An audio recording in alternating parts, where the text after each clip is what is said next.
now, and we all know.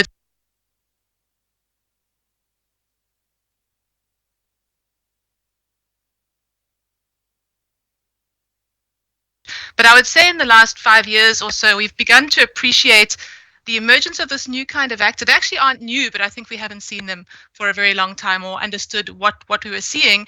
And this is really knowledge brokers, these connectors who operate in the system. They are neither researchers necessarily, nor are they implementers, but they connect these two types of actors.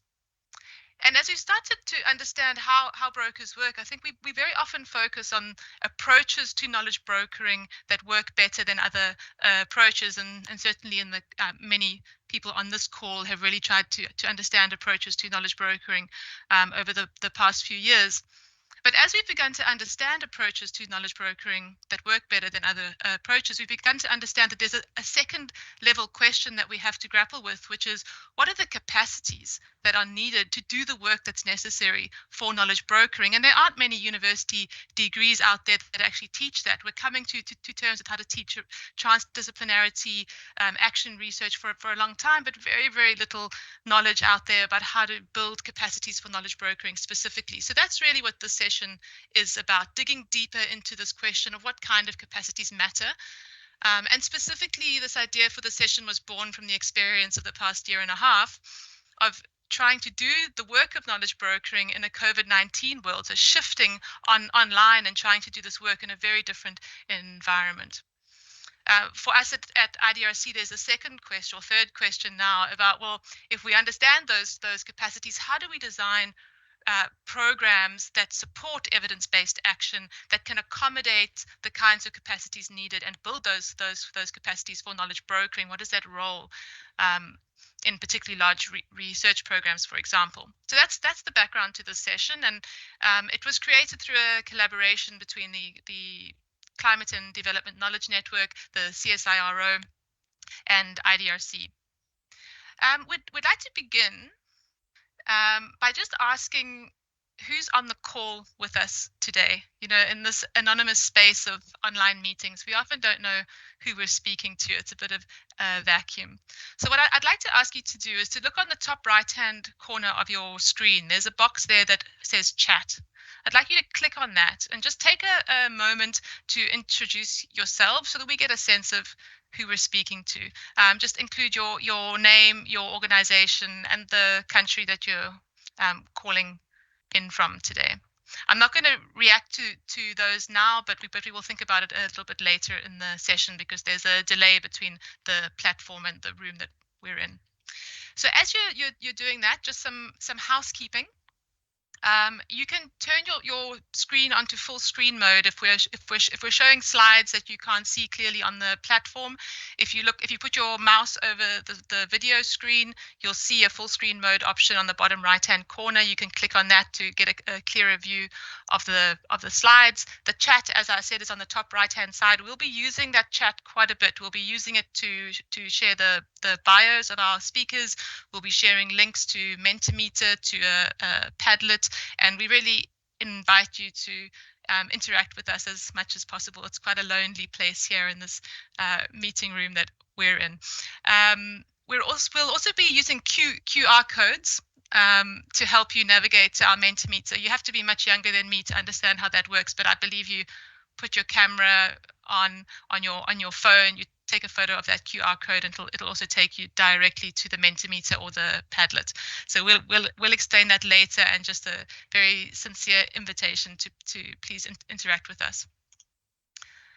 What I'm going to do now is hand over to our two speakers, James Butler and Shiona Merag, and they're going to give us some background just to sort of set the stage for the conversation that we want to have today.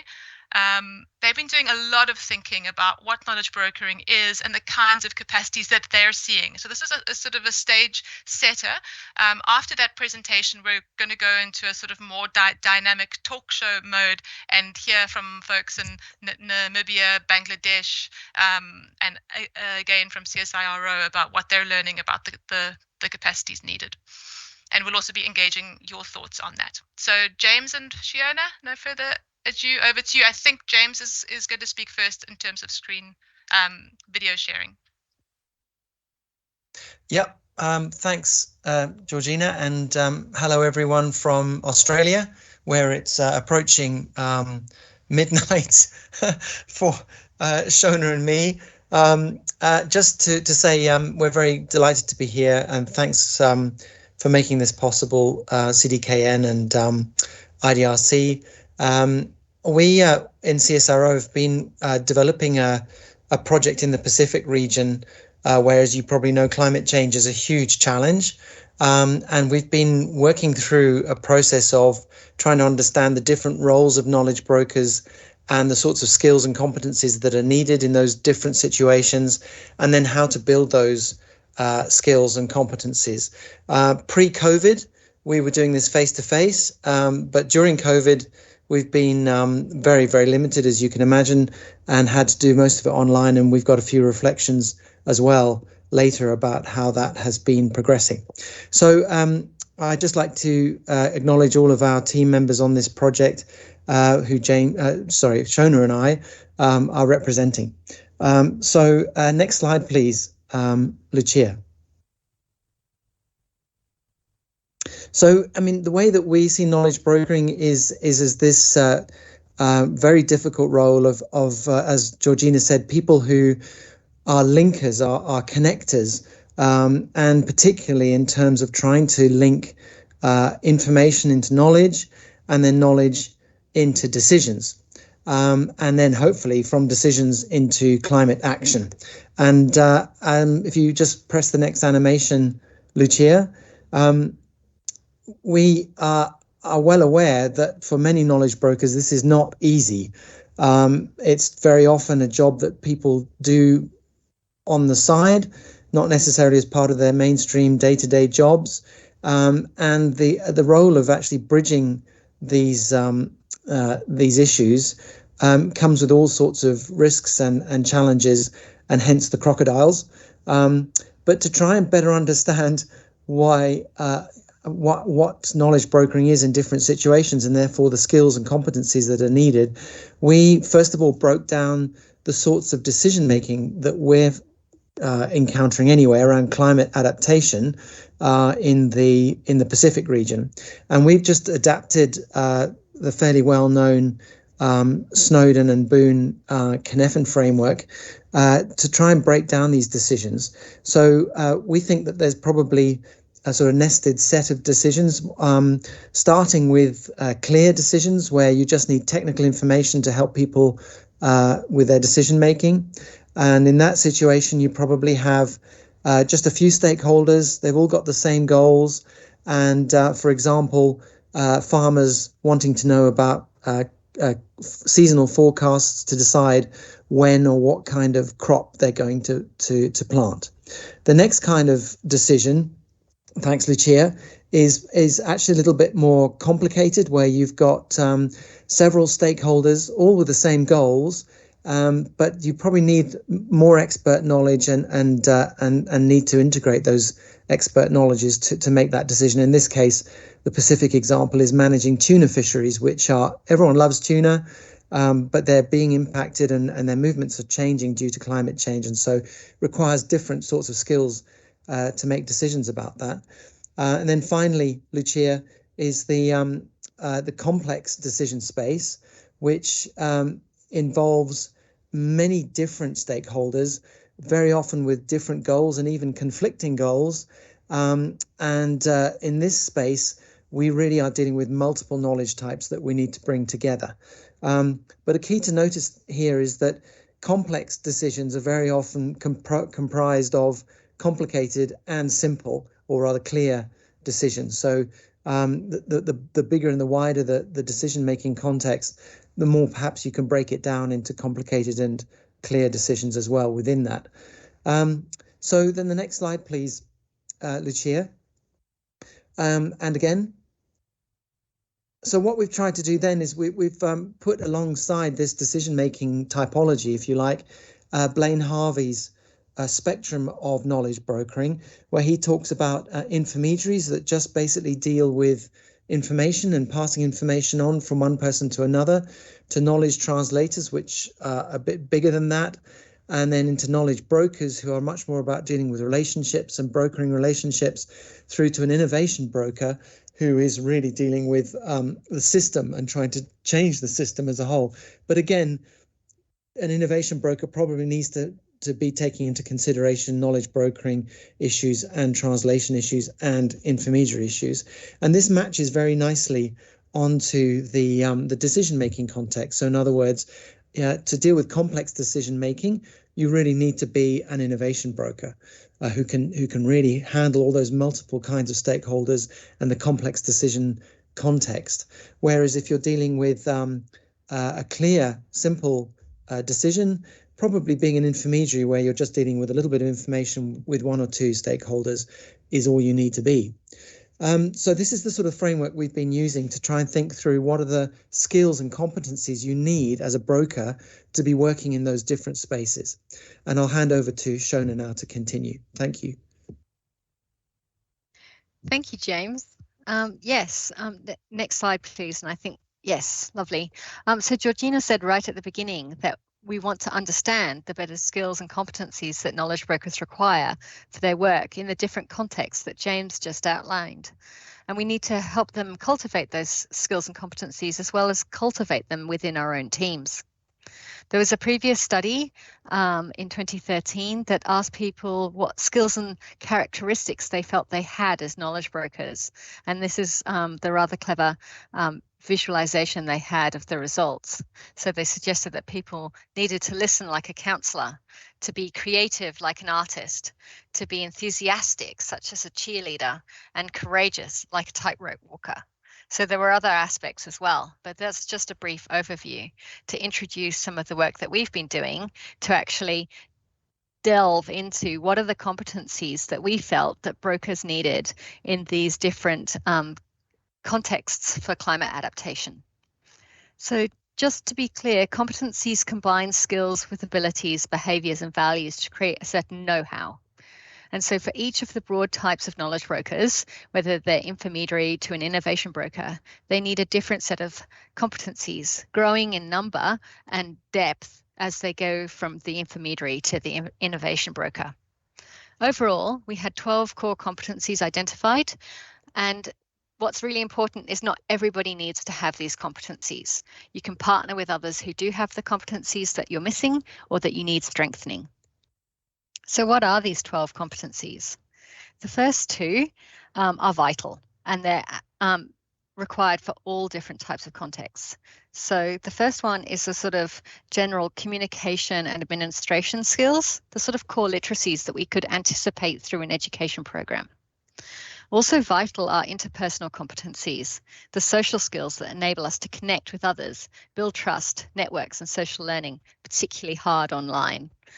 The third one is learning. So we want to learn and we want everyone else to learn around us, and we need the skills to do so, including the social learning skills and critical reflection and reflexivity.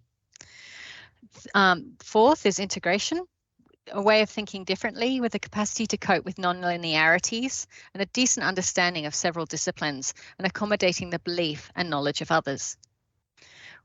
We have next a strategy one, so it's planning and self-regulation skills, identifying which next steps to implement, followed quickly by future thinking, which is the anticipatory skills that help people think about the future and make practical judgments.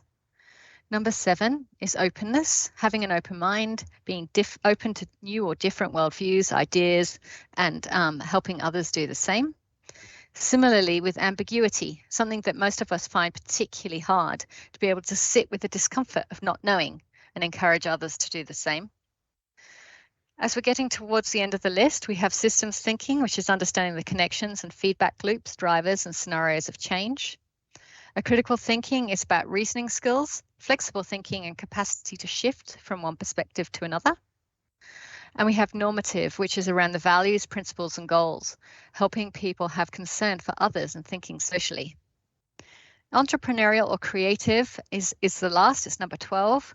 And this actually allows people to engage and understand the context that they're in and support innovation through institutions, politics, and other things. So just to wrap up on this, people will already have many of these competencies, but they can be strengthened and new competencies can be grown. These competencies are not independent of each other, with some competencies enabling or positively reinforcing others. In our previous work with many partners, we've found that some of these competencies were completely novel. In particular, systems thinking competencies were seen as personally transformational for many of our partners. Overall, not all members of the team or community have to have these competencies, but not having access to all of these competencies can be limiting for a project. Thank you.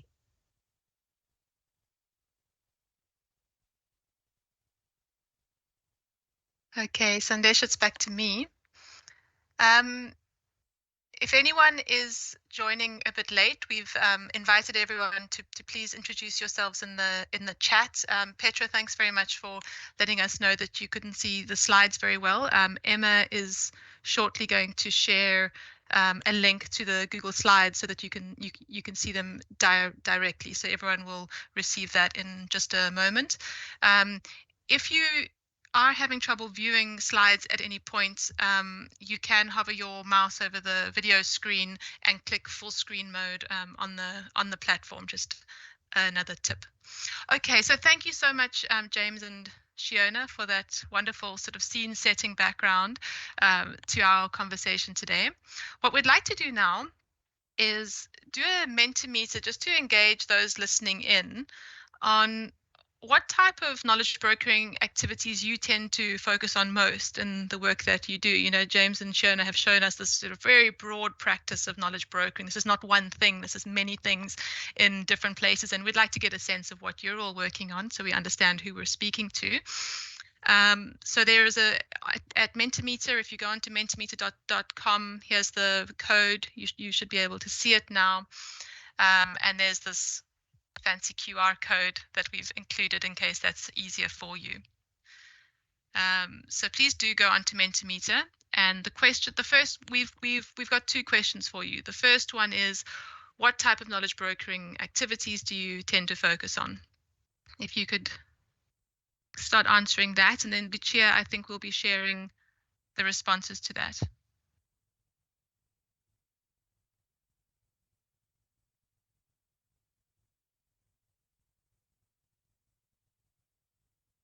Okay, we have one person who considers themselves more of a knowledge translator. We appreciate the one person going on to our Mentimeter and answering that question.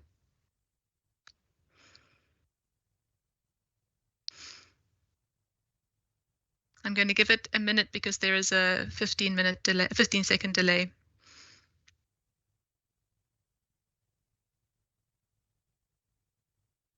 Okay, so we have no one owning up yet to being an intermediary, but 3 people who would place themselves all along the rest of the continuum.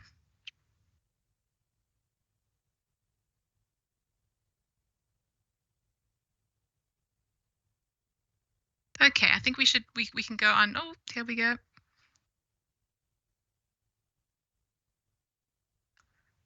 Okay, so that's really interesting and not all that surprising. I think we know that there aren't many innovation brokers out there. I think it's the harder end of the spectrum. It's a sort of newer area. Most people identifying as either brokers or knowledge translators.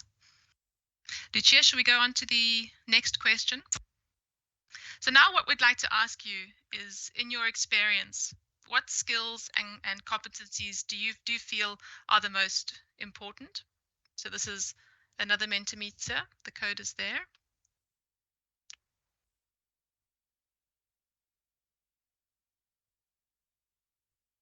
And I believe here you can just free write whatever you would like.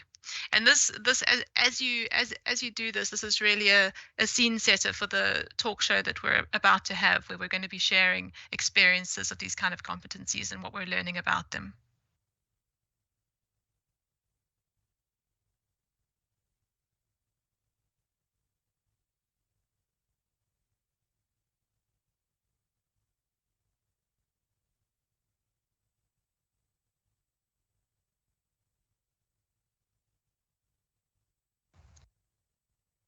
Georgina, I get a message from Mentimeter that says voting is closed for some reason. So I wonder if people are maybe struggling to vote. It's possible.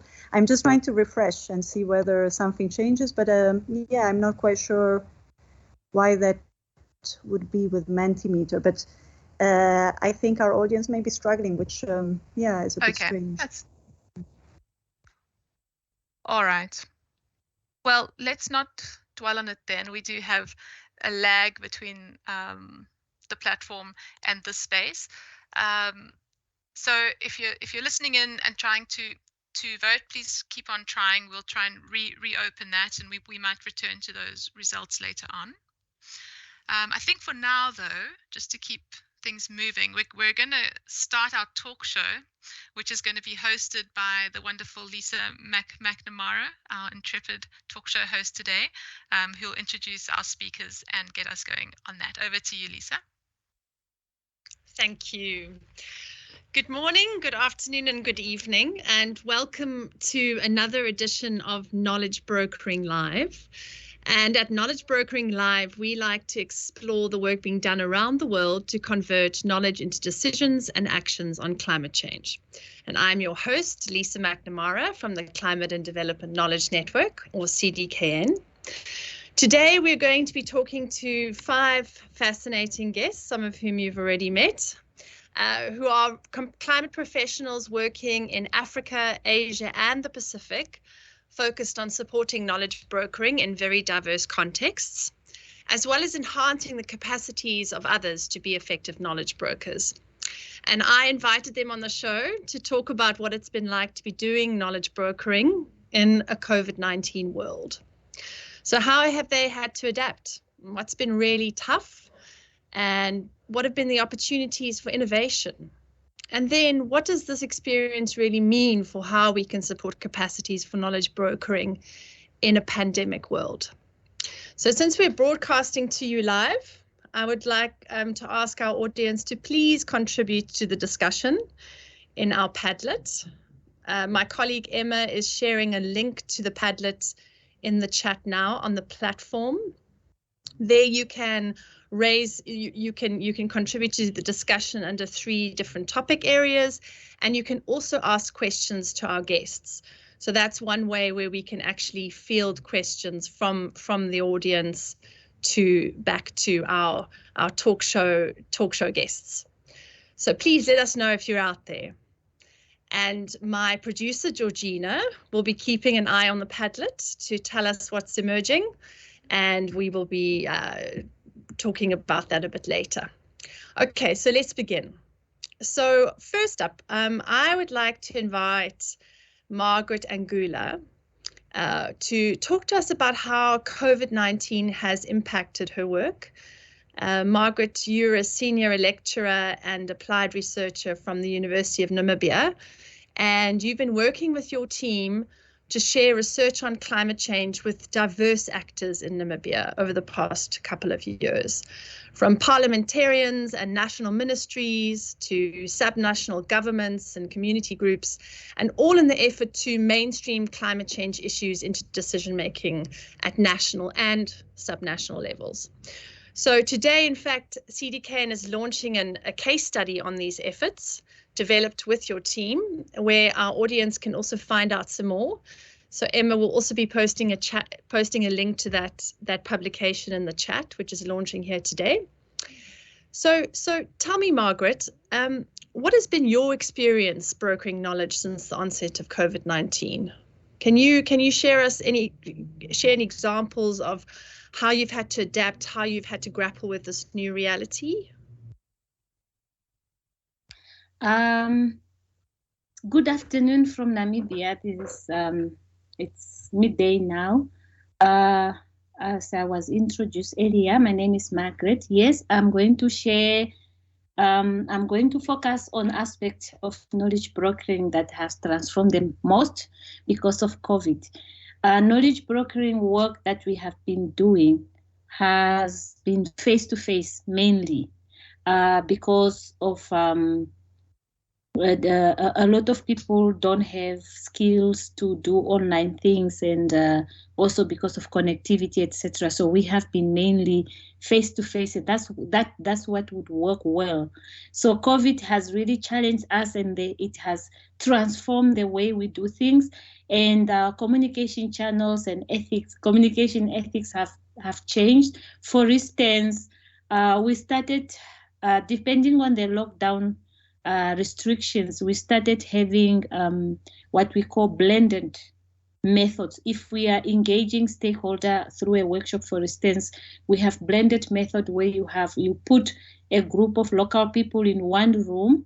The reason why, because they don't have data, they don't have insufficient money to buy data, and also connectivity is very, very poor.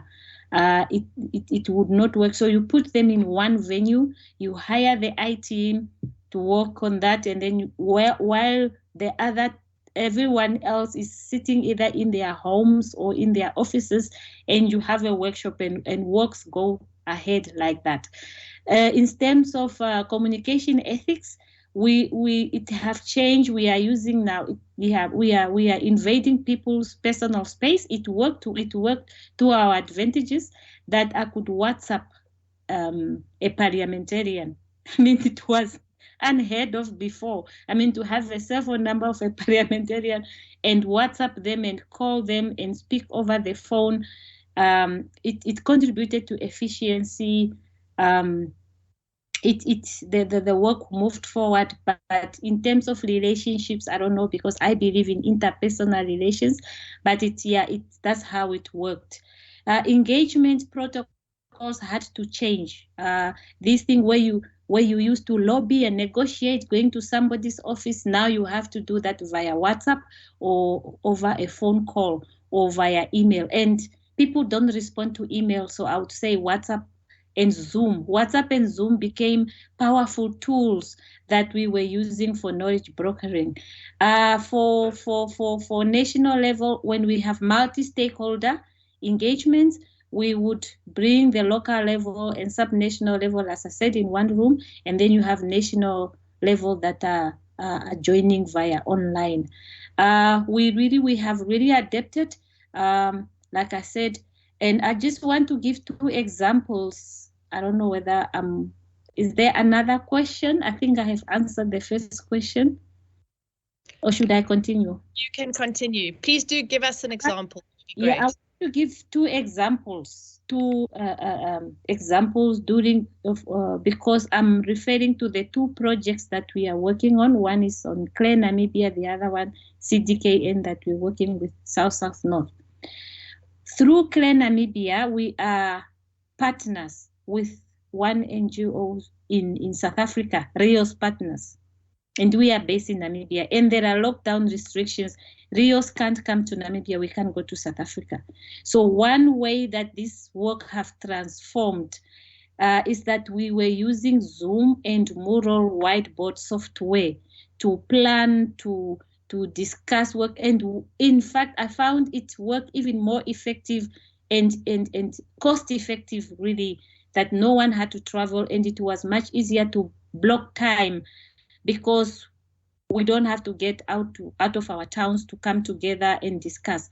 So we even use those 2 software, Zoom and Mural whiteboard software, to co-facilitate events, an event taking place in Namibia, and we are co-facilitating it with South African and Namibians, bringing different expertise on the table and co-host a workshop. The second example is the short course that we gave to parliamentarians. We started face-to-face day 1. Day 2, at the end of day 2, the president announced a strict lockdown. We did not stop the short course.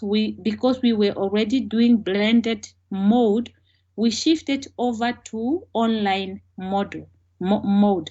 And I was so surprised that we did not lose any participants. Both parliamentarians attended throughout, and it was an 8-hour-long session once per week, and we continue and we completed that short course via online when we migrated online, and it worked really well because all participants were national level parliamentarians. If we had local level participants, it was going to be a challenge, but because we were all national level. So in conclusion, I would say connectivity. If you have good connectivity, really you can continue your knowledge brokering work. Thank you. Thank you, Margaret. That is fascinating, and it's clear that you've had to be creative like an artist and courageous like an athlete and a number of other different attributes. And very interesting that at different levels of government, you've had different strategies, and that COVID has actually brought about a different kind of communications protocol and ethic to consider. And I wonder, we are so reliant on WhatsApp at the moment. When I couldn't access WhatsApp for 3 hours yesterday, I was in a blind panic when all WhatsApp and Facebook went on a bit of a blackout. So now we've heard from Namibia, and I'd like us to now go to a different part of the world and call on Ishtiaq Ahmed from the International Center for Climate Change and Development based in Dhaka in Bangladesh. And Ishtiaq, you work on some very critical adaptation issues. You work on locally led adaptation, you work on loss and damage, and your organization, ICAD, plays a very important knowledge brokering role. And it would be great to hear some of your experiences about how the shift to online spaces and working on knowledge brokering in a COVID-19 reality has been experienced. And if I can just ask you to give us a sense of your experience and some examples, and the mic is yours. Thank you, Lisa. Hello, everyone. To begin with, I'm really sorry because my internet connection is really poor today, so I'm keeping my video off. And this is one of the challenges of this new era. So as my previous speaker said, this entire knowledge brokering was in-person session, in-person strategy. And then because of the lockdown, because of the COVID, it got disrupted. Since we are a research organization and we do a lot of advocacy events, most of the work was in-person activities. Because of the pandemic and nationwide lockdown at the very early days, past couple of months, it was basically doing nothing because we had to figure out how we will be able to reach the community, and then also how we will be kind of advocating all the information, all the knowledge with decision makers. So we used to have every month in-person meeting with the planning ministry here in Dhaka, which kind of completely got disrupted. So first few months were really difficult for us, and then we started to kind of think different ways, and many of the ways are a lot similar with my previous speaker, Margaret. So what we realized, there are actually a few opportunities that raise from this situation, and then there are a few challenges. In terms of opportunities, this became more cost effective. We do not have to travel anywhere. We do not have to host in-person session where we have to pay a lot of money to organize the event or like pay for food. We can have a social space where we can invite everyone and have the session and have the discussion. It also become easy in terms of accessibility because in a social space, we can have community people, frontline practitioners at the same time, decision makers, and they can have a discussion, which was a bit difficult before that. We can have more sessions in a small amount of time. Earlier, it was like one event a day, and then the entire day goes into that with all the preparations and follow-up. And now we can have like more sessions in a single day with different decision makers, agencies, and then different community people. One example may be CRAL, Climate Resilience Academy for LDCs. In this academy, what we have been able to achieve that we brought frontline practitioners from many different countries, LDC countries, and researchers of many different LDC countries to one space and have a discussion how we can produce appropriate and more effective knowledge product, as well as policy brief, policy recommendations for decision makers. Earlier, if we wanted to do such an event, it would have been cost like many $1,000s. But here it's kind of completely free. We can bring them into a single space and have a very interactive discussion. Another example may be the last CDA, which was initially planned to be in Thailand. And if it happened in that way, we would be able to bring the community voice in the session, in the discussion, how we have been able to do so. We had several sessions where community people actually participated, and then they were in the discussion. Similarly, another example could be Voices from the Frontline initiative, where we have published so far more than 50 stories, frontline stories, which has created a really huge buzz in the decision-making area. The stories are kind of real-life stories, and they have more personal feelings than text. So these are few kind of opportunities that we have seen because of the new situation. We also had to do one project. We were supposed to go to the field, but because of the pandemic, we couldn't do so, and we had to do over phone interviews. So from here, we actually started seeing different challenges as well. While doing interviews in the community or speaking to people in the community in person was really easy, over phone interviews or doing any group discussion became really difficult. It was not that engaging as it was earlier. At the same time, technology is not for everyone. Some people, they often struggle with the virtual knowledge, as well as us working on this space. We also struggle to have like enough knowledge on this virtual space. And then staying behind the curtain. So likely I'm here without my video on. If I'm not speaking, it's really difficult to understand if I'm sitting here or listening to the conversation. So it has become less active listening. It's really difficult to understand if the person or the decision makers in the session are actually listening to the conversation. In person, it was a bit different. We could kind of have an eye contact. We can interact with each other. At the same time, it's also a bit challenging to make a discussion interactive and more engaging in the virtual space. The last point that I have is, since the onset of COVID-19, global north has ruled the virtual space. Because of the global lack of understanding of the virtual space, global south couldn't hold that space, and global north has taken that space. And that's why the voice of global south has somehow kind of gotten less attention than the global north.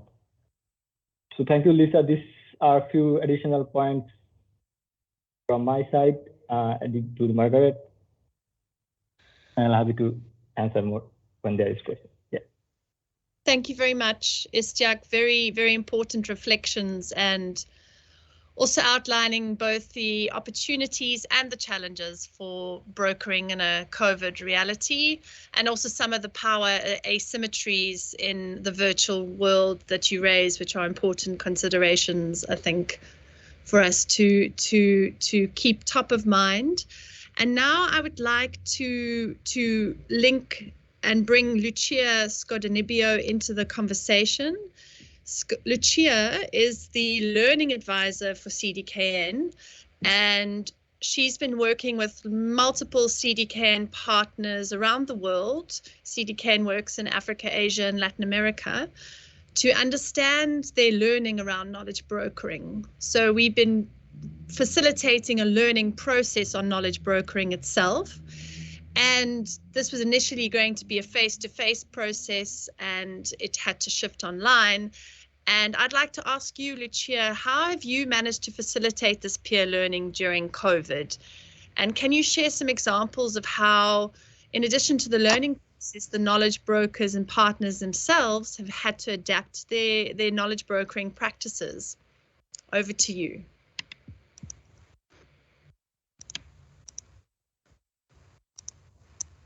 Great, thank you, Lisa, and hi to everyone. So, yeah, as Lisa said, I've been leading some reflection processes on knowledge brokering. You have heard that CDKN is working in a number of countries on 3 continents, in Latin America, Africa, in Asia.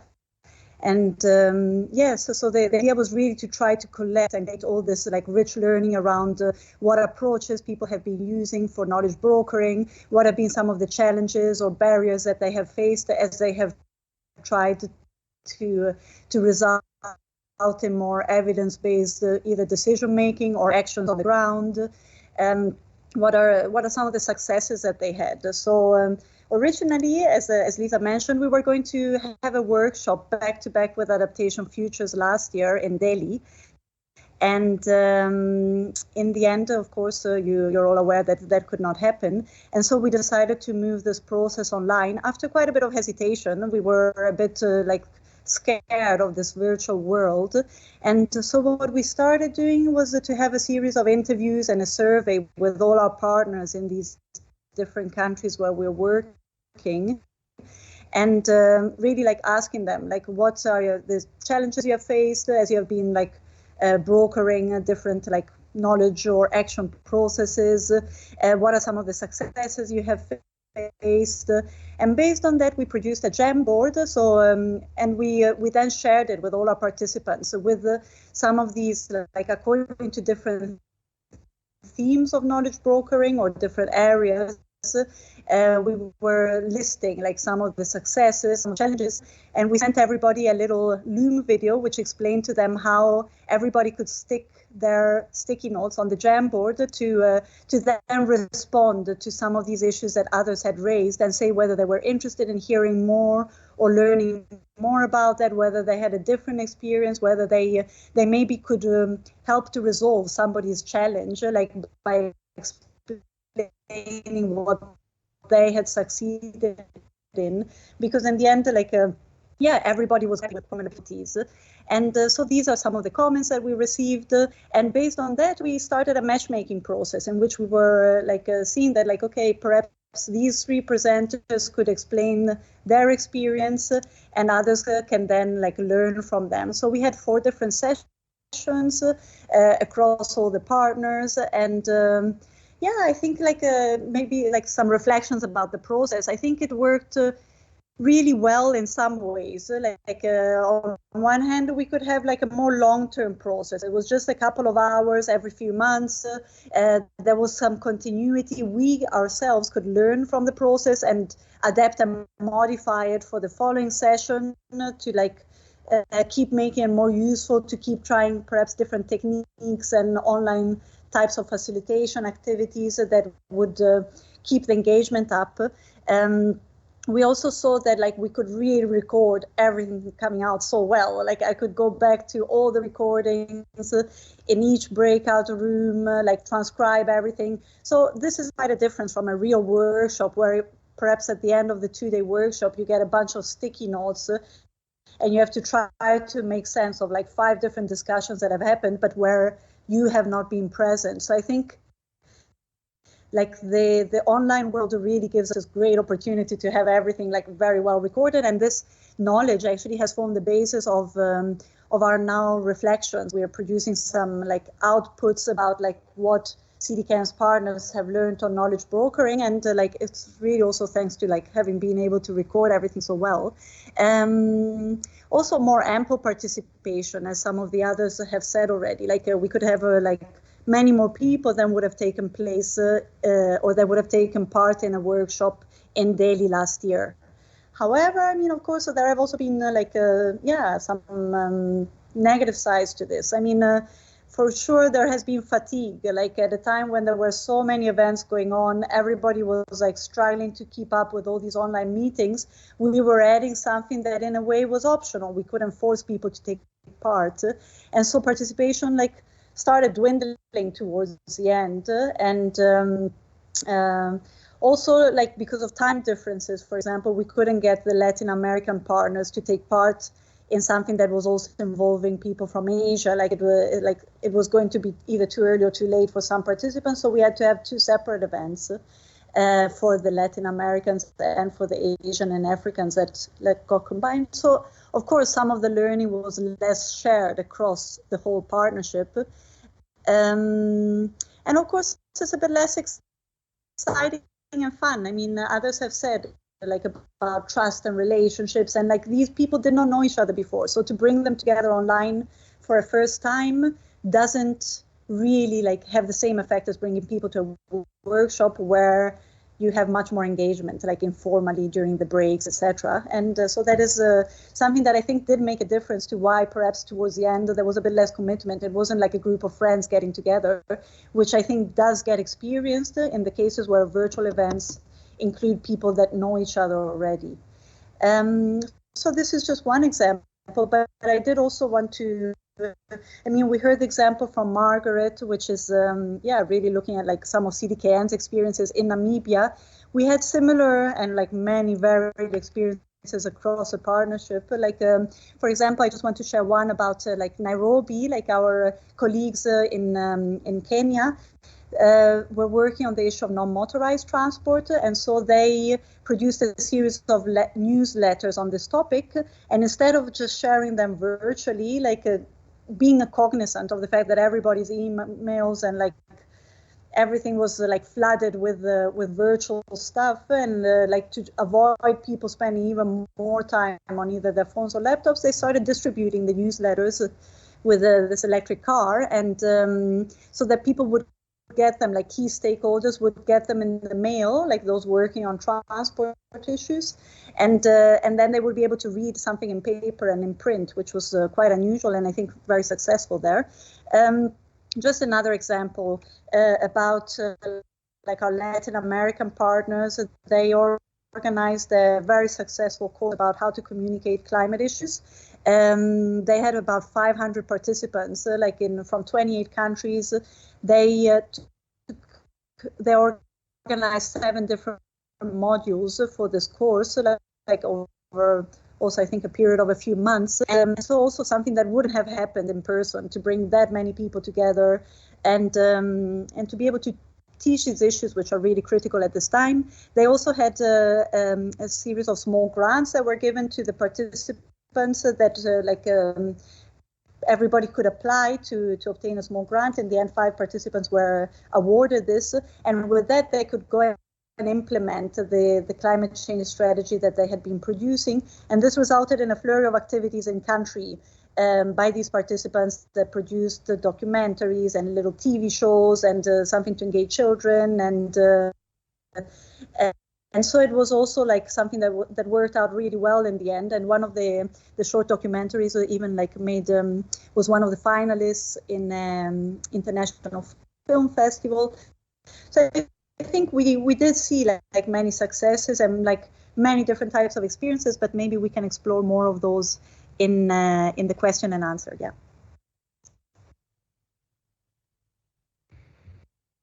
Thank you very much, Lucia. And again, I think that experience shows that while one can reach a greater audience and, for example, have 500 participants in a climate change course, whereas a face-to-face you would have been doing that with a group of 30, maybe what you get in breadth you lose in depth. So they're both challenges and opportunities for brokering in this online space. Now, it is one thing to do knowledge brokering work in COVID times, but what happens when you're wanting to develop the capacities of knowledge brokers themselves, who are often working in the field, in remote communities, and in this example in the Pacific, and you cannot engage face to face. So I'd like to now just turn to Shona and to James to give us a little bit of a sense of how their capacity development work with knowledge brokers has been carried out, and what have the challenges been in terms of delivering a capacity building program in an online environment. So what have you had to adapt and change, and any examples to share from this work? Shona and James, over to you. I'm not sure who would like to have a first go at this. Shona. Thanks, James. So actually, several of the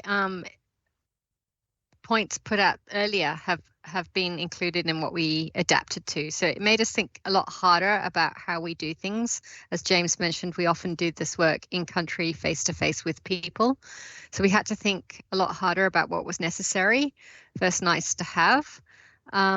We had a much greater use of telecommunication systems and collaborative online tools. I think WhatsApp's been mentioned several times. In the Pacific, Viber is very popular.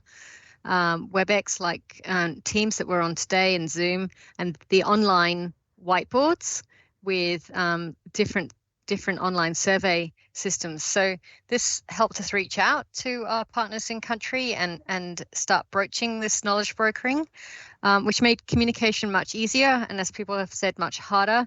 So we could reach a lot more people, but to develop the meaningful relationship was a lot harder, especially if we weren't building off a previous relationship from another project, which made it easier.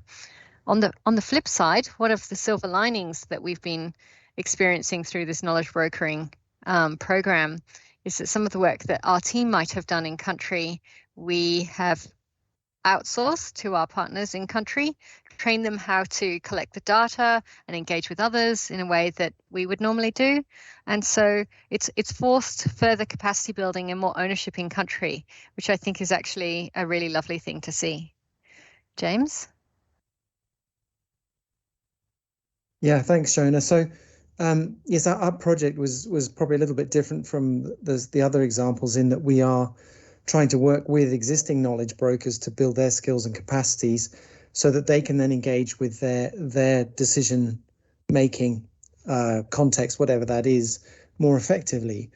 So there's two sets of relationships there. There's us with our partners and our brokers, and then there's them with their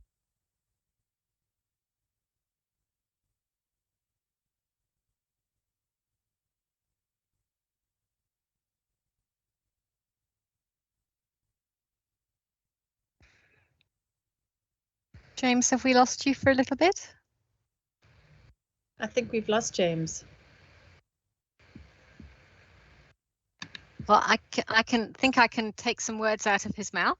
Please so do. I think where James was going is that we're working a lot with NGOs and other agencies who are working, in this case, in Papua New Guinea and the Solomon Islands, and they have partners who they're undertaking training with to work with communities in country. So it's very much a train the trainer model. And as I mentioned earlier, we'd often do this face to face. What we've been doing now is much like Lucia outlined. We've been using our online whiteboards and engaging with people to find out what the programs were desired, and running surveys across their stakeholder groups to actually try and find out what success would look like. And we've been developing with our colleagues at University of Queensland an online module where people can come and have weekly lectures with us with an interactive session and resources online for people to access, and then to use these resources with their partners in country. So hopefully it will have a much longer life. Great. And now, Shona, while I have you there, can you reflect a bit about, given that you're doing this capacity development work with brokers, what capacities do you think are needed most often and where for knowledge brokering in your experience? So currently, I would say the most vital skill for any knowledge broker is good interpersonal skills. We all know that it's about building relationships and being able to work off those. There's a suite of adaptation competencies like systems thinking and future thinking that we've mentioned before. But I think what COVID has taught us, if nothing else, is that we're going to have to start to develop these digital media and technology competencies. I think this has been mentioned before on this call that these competencies are vital for us, they're vital for our partners, and what we don't want to develop is this digital colonization happening through with the Northern Hemisphere getting a louder voice. Yeah, absolutely. Can you hear me? Yes. Great, Yeah, James. sorry, I don't know why I dropped out. So I missed what Shona said to fill in my words, but my point was that I think being an intermediary and a knowledge translator is probably doable online, but I think being an innovation broker is almost impossible. Even where you've got established relationships, it's very, very hard because that depends so much on face-to-face, interpersonal learning, flexibility, experimentation, nuances of human behavior, which we know from homeschooling, for example, you just can't do online. It doesn't work. Or you can do a little bit, but it's not enough. So I think two things come out of that for me, relating to your last question, Lisa. One is that I wonder if the knowledge brokering in that complex space, and therefore actually creating change for all of us, is going to slow down as a result of COVID. Point number one. Point number two, ironically, in some ways, I think COVID and the impact of COVID is forcing some people amongst our community of practice anyway to think more about systems. So perhaps indirectly, COVID is actually forcing people to be better innovation brokers, actually, because they've had to think how COVID interacts with climate change, for example. It's no longer a simple one issue decision about climate. You've got to consider climate plus COVID. So in a funny way, maybe, I have no evidence necessarily, that's a competency which the systems thinking, which is ironically being promoted by COVID, although it had nothing to do with us. No, absolutely. And it's probably COVID plus climate plus that we're having to consider. And I think maybe at this stage, that's a good segue into chatting to bringing Margaret back in again, who I think is doing quite complex work around mainstreaming and working with complex governance systems. And just to get your thoughts, Margaret, on what you consider to be the most important capacities and skills for brokers working in this complex governance environment that you are working in currently, and having to manage like complex relationships and use a lot of WhatsApp. Maybe WhatsApp's the answer. I'm going to start with a joke, but it's not really a joke. You have to be raised by my grandmother.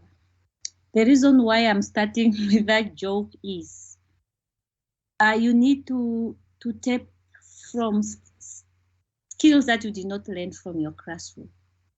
You need, if you are raised well by your parents, you need to go back to that. You know, because our parents have prepared us already. When guests are coming in the house, how do you greet them? When you are grabbing toys from other kids, what did your mother tell you? Share, you know? So I would say the most important thing is it's part of interpersonal relations that we don't speak about, is respect. For me, if I'll be lying if I say somebody must copy how I do my things, if I don't tell them that much of my success is because I respect. When I enter the room, I respect that person. I give them like, this is a king, it's his office or her office. So when you respect people, it's sort of like they trust you. So you need to respect people's, how can I say, institution. You have to, institutional responsibility. You have to respect a person, whether the person is a community liaison officer and you are an academic professor. You need to respect them like a king. You have to become like a subject visiting a king, and then so that they can trust you, because these are the people who open the door for you to see their director and eventually to see the minister. So the most important thing for me, I would say, it's your manners. Maybe that's the word I was looking for. Really, your manners. That's number one. Everything else, you can buy books, you can learn how to work with people, but manners, respect, that's the key. Great. I think that's one competency I've actually never considered. is manners. Yeah, that's very interesting. And let's go to Istyak. What do you think are the top capacities and skills knowledge brokers need to do their work? Thank you, Lisa. So one is the enhanced knowledge on virtual tools. Since the knowledge brokering has it's a bridge, it has like two sides. We are communicating with the community people, at the same time we are communicating with the decision makers. So all the people involved, they have to have a really good understanding of the virtual tools. Sometimes even unmute can become an issue in this virtual sphere. At the same time, from our side, we really have to develop our capacity to make a discussion really interactive, interesting, and engaging. We are kind of organizing many virtual events, but oftentimes, even if we organize it and kind of have different breakout session, breakout room where we can have a smaller group and discussion, after 2, 3, or 5 or 10 minutes, it can have an awkward silence. So we have to have kind of develop our skills in terms of how we can make this discussion more interactive so people feel interested, and then we can have a more engaging discussion. That's kind of from my side, yeah. Great, thanks. Thank you, Istyak. And I know I think we have 28 minutes left, so we still have some time. I would also like now to go to Lucia and get her thoughts on skills and capacities of knowledge brokers, given the many knowledge brokers you've been interacting with recently. Yeah, maybe just to pick up on what Istyak was saying. Definitely, I think what we have seen in the past year or so is this need to really develop these technical skills to be able to navigate these different platforms, to be able to like facilitate and run events that are engaging. And therefore, I think like that is, I think probably the worst of the learning curve is over now. Like I think everybody was thrown a little bit in the deep end at the beginning, but I think that now it's something that we can do, and that I think will have big repercussions on our way of working. We probably, may get a bit better at it, but I think like, of course, it will never like equate to like a real or like in-person meetings, but I think those technical skills are vital. I think along with that is also like the making sure that people do have like these connectivity, are able to use these platforms. So just maybe to recall an example from our partners in Peru, where the Ministry of Environment was so committed to having the views on their national climate change policy include the views of the youth, Afro-Peruvians, so like indigenous groups, women, that they ensured that everybody would get not only the data packages, but they inquired which platforms were easier to use, like among these different groups. They made sure that everybody could meet, these blended meetings, perhaps in the municipal office or in the school. They inquired what time people were available to meet, so that everybody could contribute to the shaping of this policy. So I think there are different degrees to which we really try to make the technology available to everyone. And I think especially like going back to a point made earlier about like who is leading, the north or the south, like the rural or the urban, I think it's really important to think about the inclusivity of these tools, so that otherwise really can further entrench these power differences and so on. I think maybe just a reflection about reflection processes. I think in terms of these learning competencies, I think even Shona mentioned them, being as one of the critical competencies that are needed. And I think those remain perhaps more often, it's good, I think everybody needs them, but sometimes to run these reflection processes is quite good that there is somebody external, because those who are deep in the implementation every day, I think lose sight a little bit of some issues, because they're so involved in the action that they don't have the big picture, and maybe cannot even ask certain questions to themselves, because there are blind spots, of course, for everybody. So I think it's these external views, I think sometimes can help, and I think that is something that yeah, we need to keep thinking about like how to undertake these processes successfully, given like the circumstances in which we're working.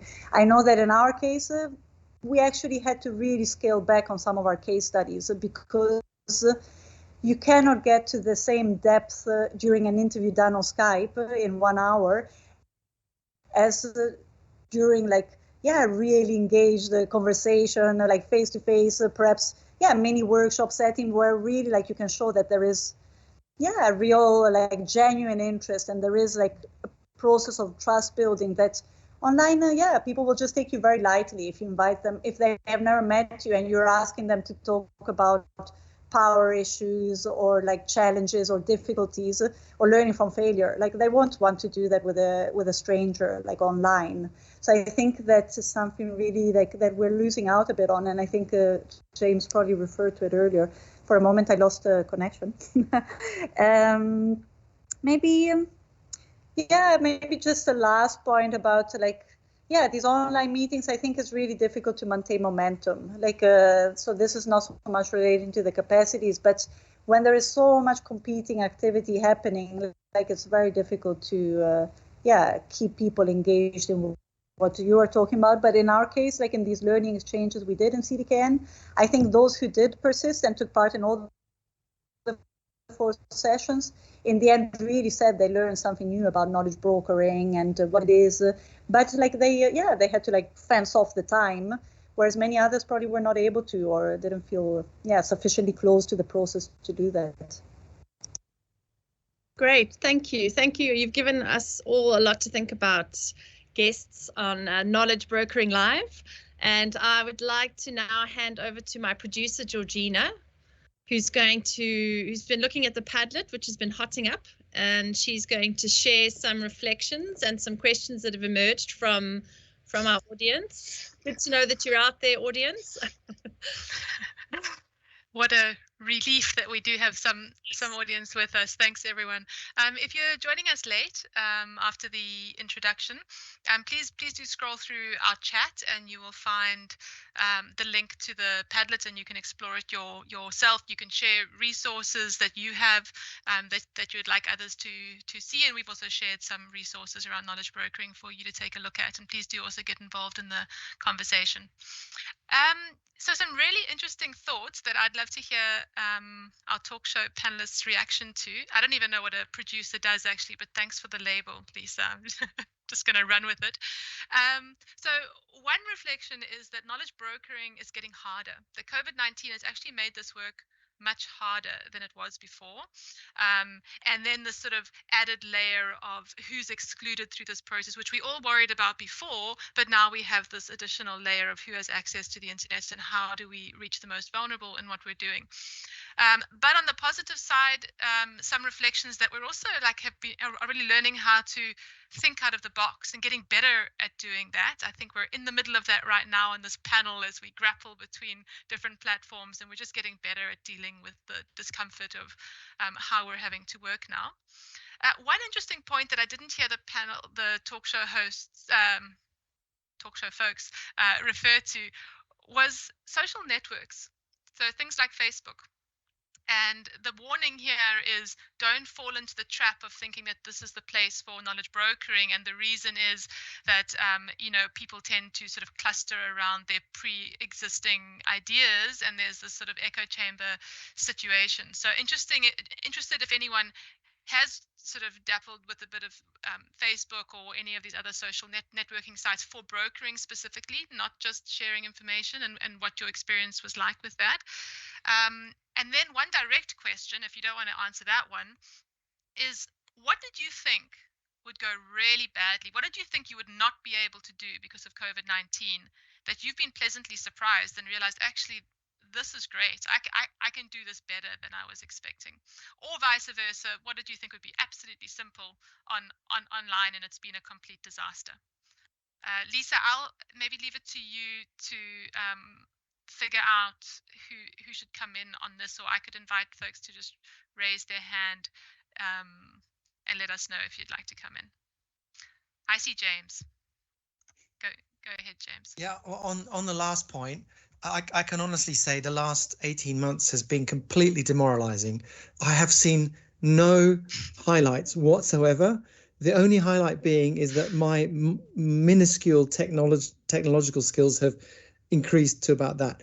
That's it. I honestly, I've been completely despondent about knowledge brokering over the last 18 months because I honestly don't think that I have been able to change anything, with very, very, very few exceptions. And it's demoralizing because our plan for co-production and social learning around our process of building capacity and skills for ourselves as much as for our partners has been completely blown out of the water.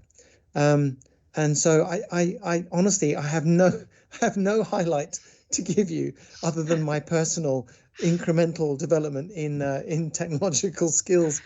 I think that's a problem. And by the same token, I haven't experimented with social networks at all or social media. So I couldn't answer that question. But I just wanted to add one more thing for me, which I think came out partly at your concluding comments, Lisa, but also a little bit in these questions, and I think is relevant for designing programs going forward, is that it's all going to take much more time and much more perseverance as a skill or a competency for us as knowledge brokers. And we've really got to just keep trying and keep going and be given more time by our funders or our institutions to do this, because it's much, much harder, as somebody said earlier, than it ever has been before. So that's my slightly depressing comment and response. Thank you, James. Margaret, I see your hand is up, and I think we do have time for one more reaction, Lisa. Is that right? And then over to Bruce. Yeah, great. And I hope Margaret has some inspiration for us. Please, Margaret. Yes, I always look out for the positive in the situation. Yeah, I would say for me, it's really hard, and let me say it on the last point, it has become expensive. While we were trying to look for solutions, especially with online and technology, the one advantage which came surprisingly is getting those experts or that person who is so difficult to get in a workshop, participate, especially with our capacity building, because the person knows, oh, it's only 20 minutes or 30 minutes, I would participate. And then through blended, they will participate. We had an IPCC expert who was supposed to talk for 30 minutes to parliamentarians, ended up talking for 1 hour and a half because they wouldn't let him go. They were hearing things for the first time, and that person was sitting in Johannesburg and we were in the window. So that was a surprise that came out of this. Otherwise, I would say it's hard and it's expensive.